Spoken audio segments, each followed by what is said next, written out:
Living a happy life means learning to embrace the circumstances that come to your way.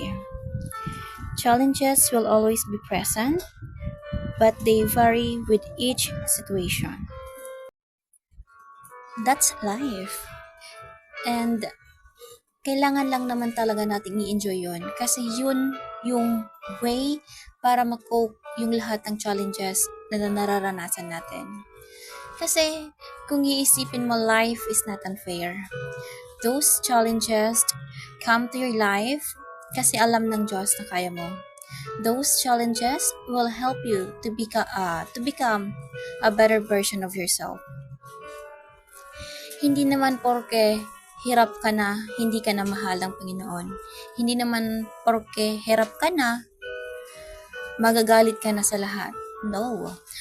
Instead of taking it as a negative, always think it as a positive way.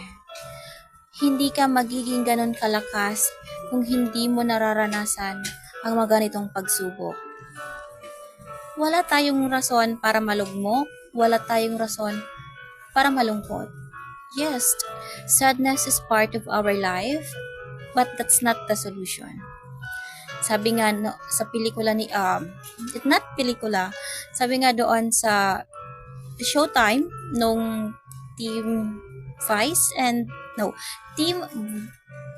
Boong, Jong, Kim, and Ryan, tigil, kalma, pahinga.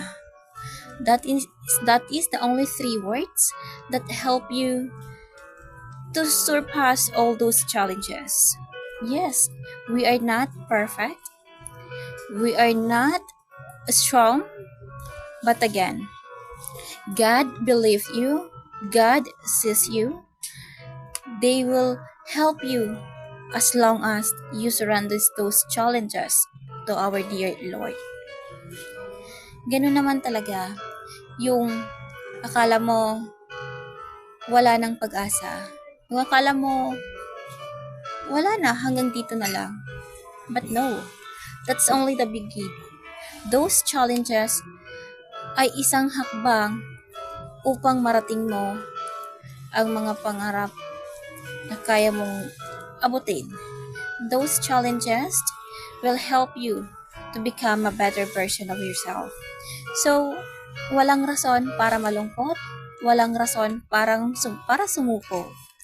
Again, always look at the positive side of life dahil ang daming rason para ngumiti. Kaya nga, we have a choice to enjoy and we all also have a choice kung anong path ang pipiliin natin. Kung sa tingin mo, mali yung path na dinadaanan mo or tinatahak mo, that's not a problem.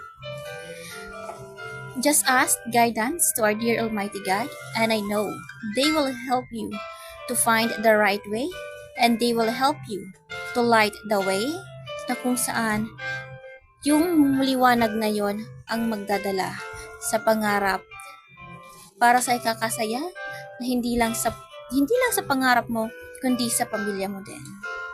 Alam ko sa ngayon hirap ka pa, pero darating ang araw na sasaya ka at mapapasabi ka na lang, salamat, Ama.